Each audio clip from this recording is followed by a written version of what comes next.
And so this is part 6 or session 6 of 10 ways to please God, and I'm calling it part 2 of living with others.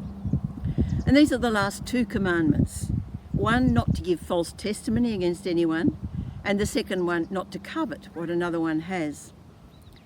Now, the one about false testimony is often just summarised as lies, and that's true. God expects us to be truthful in all things, but this has a little bit more to it. It has an association of the courtroom where people give testimony. And where a person lies in court, the whole process of justice is contaminated, because either one is trying to give an alibi for someone who is guilty, or they're trying to have someone convicted of something they've not done. And still today, this is absolutely basic in the courtroom. People swear that they will tell the truth, the whole truth and nothing but the truth, and perjury is quite seriously punished. Unfortunately, we know that this doesn't always work, but the principle is absolutely vital to justice.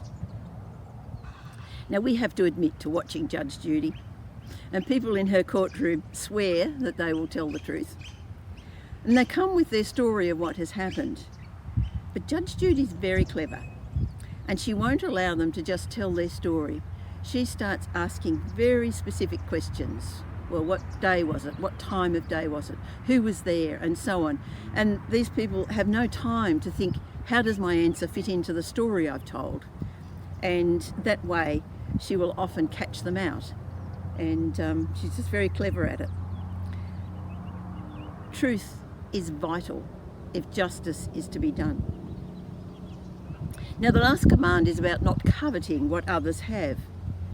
And again, covet goes a little bit beyond being jealous of what someone else has.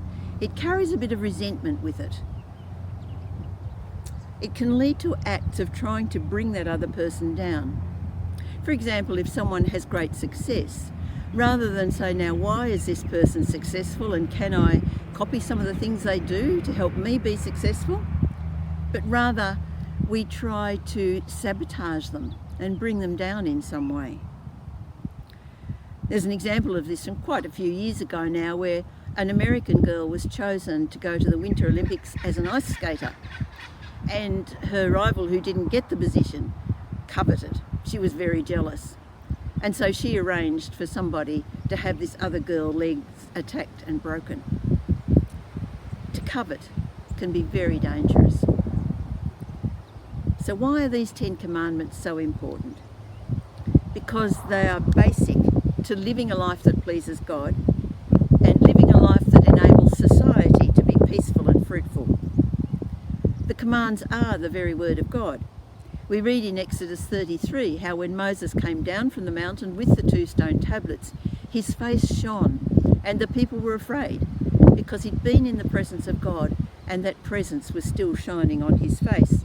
And so Moses had to take to wearing a veil.